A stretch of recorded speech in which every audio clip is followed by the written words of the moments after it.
It's a big one. The engine goes in and we start the key for the first time on Southeast Mk2 Golfs.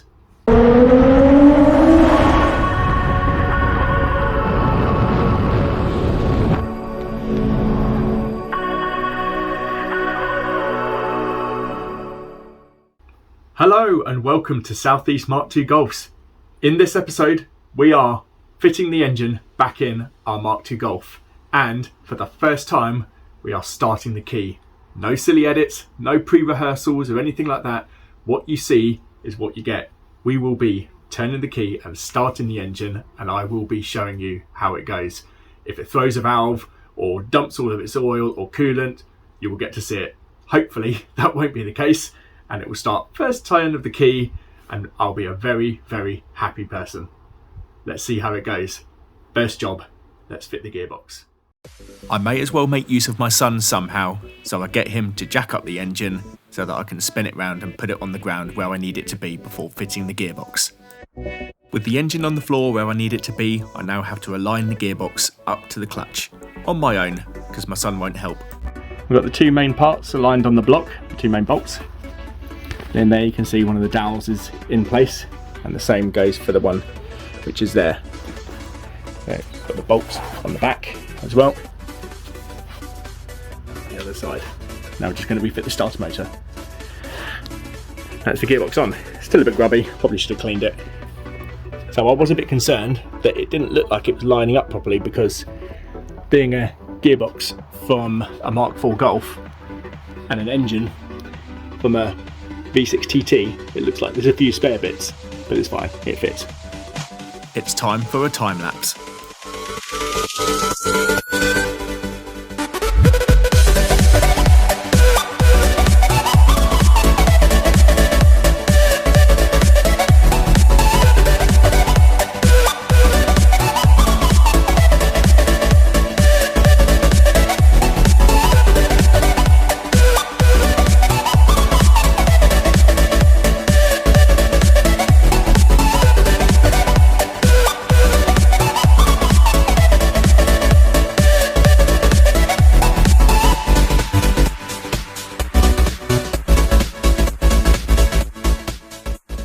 With the engine on the rear engine mount and the gearbox mount, I use a jack under the sump just to keep the front of the engine supported, and the engine crane is just supporting it loosely.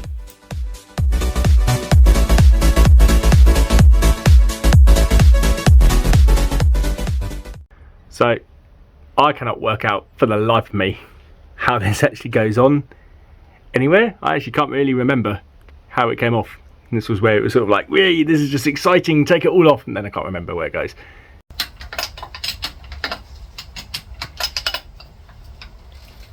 I put the starter motor on before I put the engine mount bracket on. First fail of the day. My excitement to put the whole thing back together, I just forgot what order I did everything really. So, keep going. Do you have to start that again? Puns already.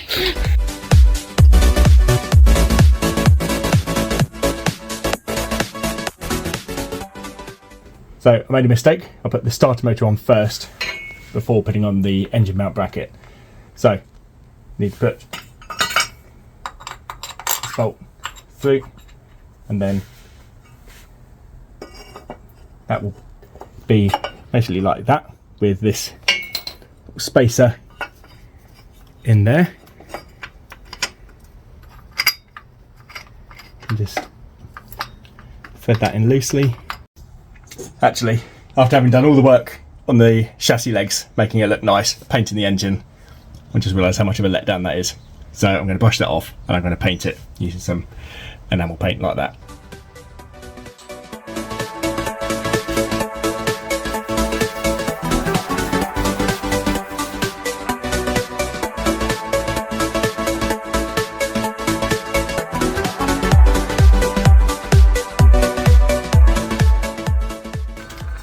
For all your hard work. Thanks. I'm glad we decided to paint that, because it was a real eyesore having not done so already.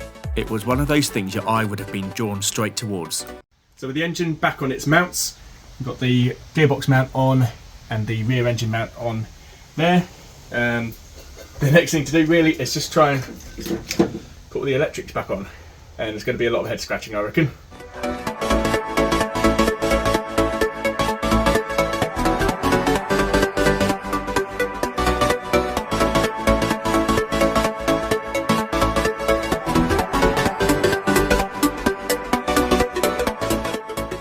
Before we get too stuck into the electrics, we'll reattach the cable mounting bracket for the gearbox. This is just 3 bolts. So once the slave cylinder is on, using these 2 bolts, I'll then have access to put these on. What I didn't want to do was put these on first and then just struggle. We're plunging. Made quite a satisfying noise that did.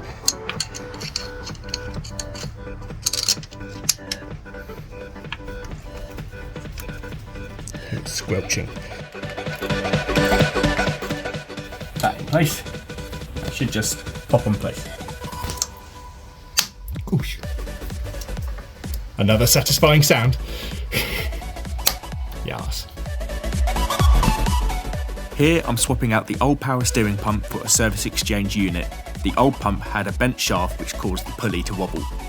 On goes the auxiliary belt tensioner, which is just 3 bolts, and then on goes the radiator support bracket.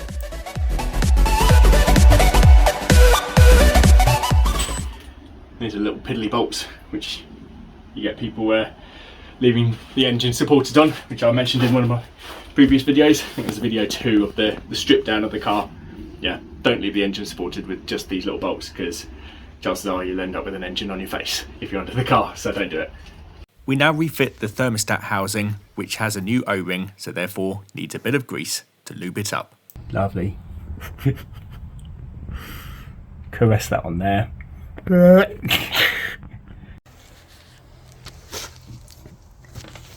try that again, shall we? Let's try that again.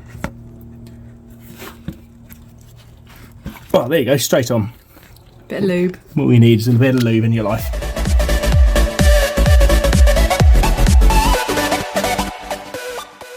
And as these are going into the head, 10 Newton meters to torque them.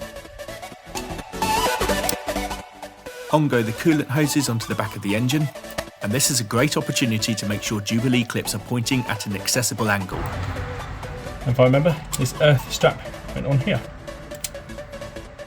Here are the cam solenoid connections.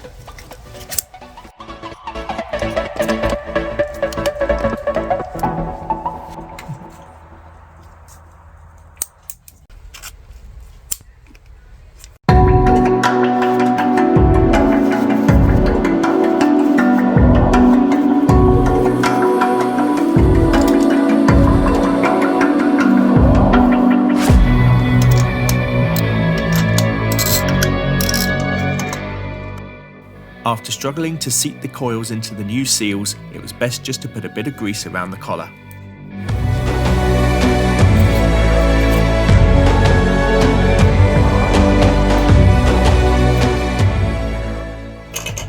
There you go, yes, that makes a big difference.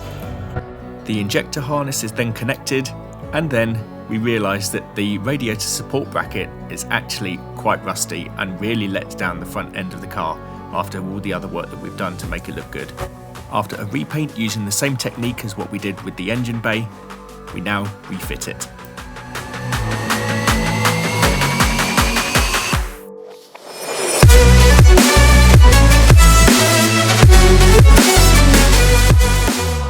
The exhaust downpipes are then reconnected. There were just 3 bolts on each downpipe, all of which can be accessed by a socket, but one does need a spanner.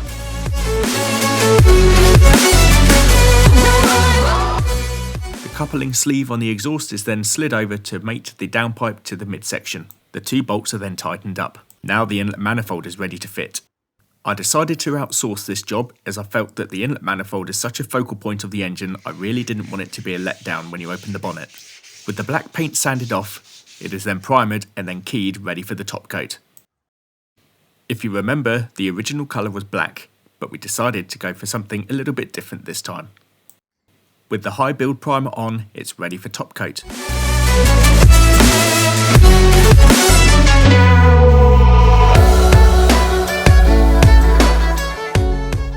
there we have it, a beautiful, stunning anthracite. This should really lift the engine bay.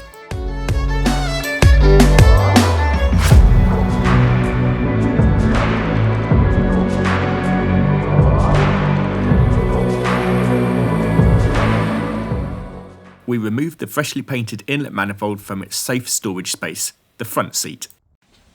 We've decided to now go with this anthracite, which actually matches the wheels quite nicely, so a little bit of homage to them. And it also just breaks up the engine bay a little bit, otherwise it was just... We did like the black everywhere, but then if there were any little imperfections on the black, then it can actually stand out. And I think that this just provides a little bit of colour in the engine bay. So, and we've also gone blank on this plate here, so there's opportunity to change it and put an R32 badge on it or something like that, but I quite like the clean look. So yeah, let's put that on now. I'm going to change the gasket on here, put this little piece on here, and away we go.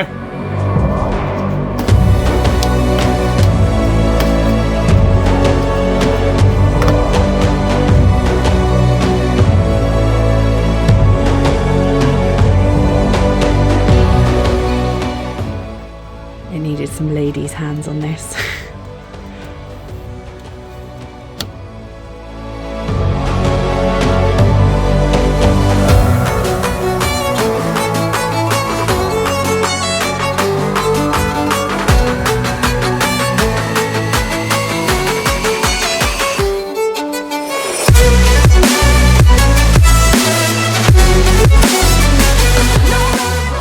With the new O-ring fitted to the throttle body, we now refit it and tighten to 10 Newton meters.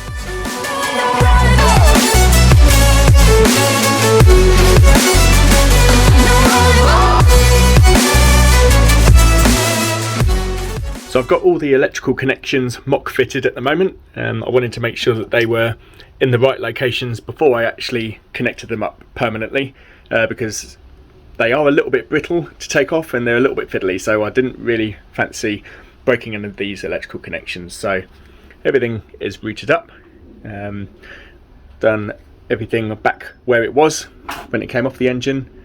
Got a bit to do here, which is the old Mk2 loom, which is for the starter motor mainly, and fuel lines are on. Just need to tighten all the Jubilee clips.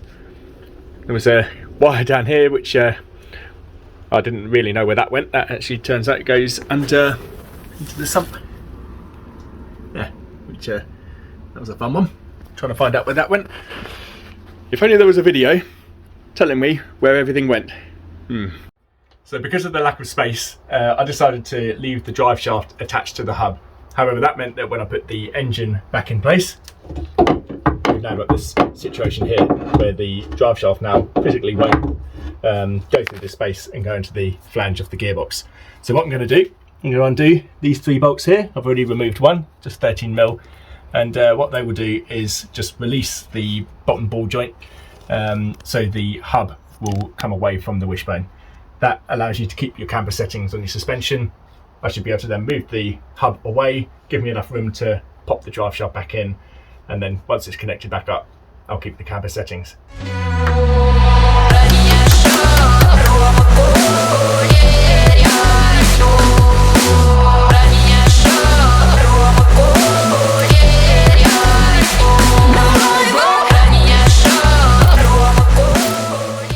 Snap bolts, rusted, bent, just wrecked. New ones required.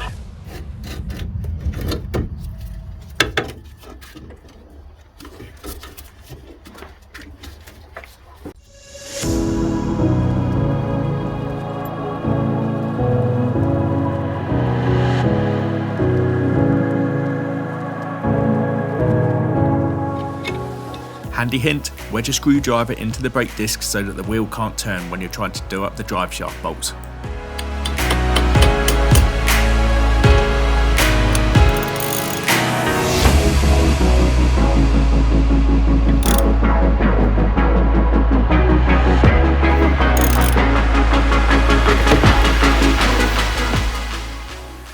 So we've been thinking, what oil do we put in this 3.2 litre powerhouse that we have here? So I'm intending to do a few more track days compared to what I have been doing. All I've done at the moment really is sort of fast road use and the occasional sprint circuit, sort of fun day out really. But I want to do some big boy tracks, you know, like the Donington Parks of Snetterton and stuff like that. So this stuff has come well recommended.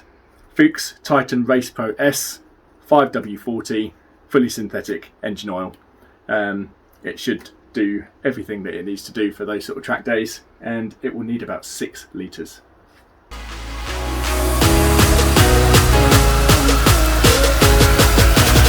In goes power steering fluid.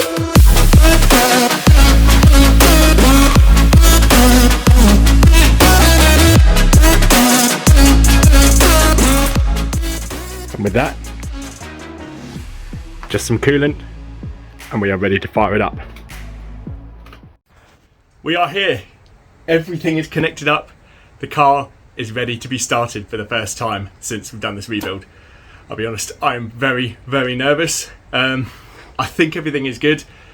I'm confident in my own ability. So there's a nagging doubt in my head, so I'm going to disconnect the fuel pump relay, which will stop the fuel going through the injectors when I fire it up. So the engine will crank, we'll get the oil pump going through and pumping oil through the engine, and then I'll put the fuel pump relay back in and we'll turn the key and fire it up, hopefully. So you're removing relay 12? Yeah. So I'm just going to turn the key now and we should hear the throttle body open at least.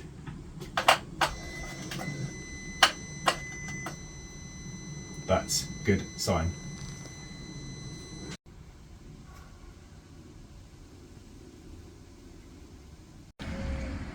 Okie dokie.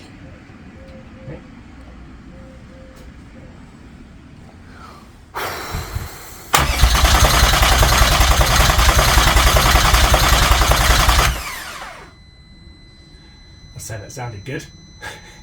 No horrible bangs or clatters. That's always a positive sign. I'm going to do one more.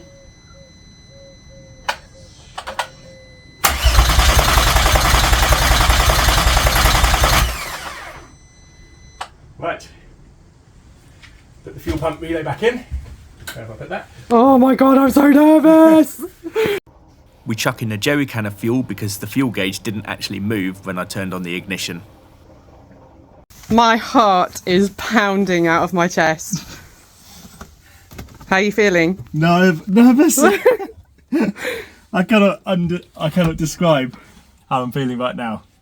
I mean, that was a really positive sign. I mean, my hands... I'm shaking. This is ridiculous.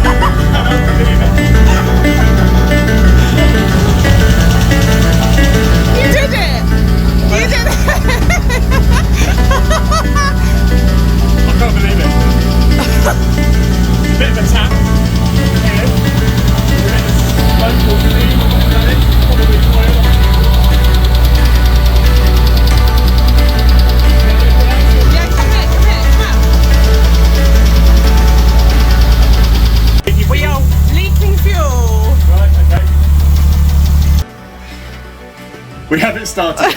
A few little gremlins, like a bit of a fuel leak. There's a lot of I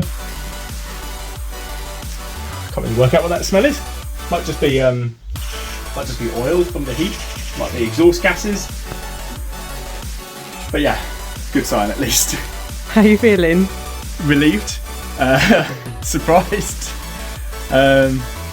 Yeah, I can't believe that it worked. I didn't think that I was able to ever do anything like this. The biggest job I've ever done is change a thermostat on that Audi. All other jobs I've done on this I've always had help with, like just the simplest things, even like doing the brake lines and things like that. Yeah, I cannot believe that it works. I'm quite smug. Let's see your smug face.